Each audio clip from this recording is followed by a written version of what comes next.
Hi hello welcome back to our channel lovely Litika vlogs. నేను మీ శ్రావణి. నేనైతే హ్యాపీగా ఉన్నాను, మీరు కూడా హ్యాపీగా ఉండాలని కోరుకుంటున్నాను.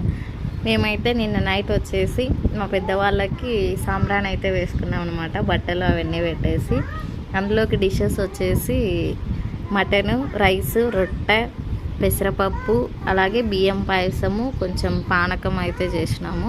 బట్టలు కూడా పెట్టాం పెద్దవాళ్ళకి. ఇస్తరాకులలో ఈ విధంగా పళ్ళెం వేసి కొన్ని స్నాక్స్ అయితే పెట్టినాం. బొండాలు, బజ్జీలు, ఎగ్ బజ్జీ, కారాలు, ఈ విధంగా కొంచెం సారాయి కూడా అయితే చిన్న చెంబులో పోసేసి అయితే పెట్టేసినాం అనమాట. మా పాప చూడండి ఎంత ఎగ్జైట్మెంట్ అయితే చూస్తూ ఉంది. ఈరోజు మహాలయ అమావాస్య రోజు అయితే మేము వేసుకుంటాం. కొంతమంది మాత్రం దసరాకి వేస్తారు. మేము తిరుమందార్లం కాబట్టి ఈరోజు అయితే వేసాం. మోడల్ అయితే దసరాకి వేసుకుంటారంట. వీడియో నచ్చినట్టయితే లైక్ చేయండి, షేర్ చేయండి, సబ్స్క్రైబ్ కూడా చేయండి. అదేవిధంగా కలసం ఎందుకు పెట్టినామంటే మా ఇంట్లో ముత్తైదు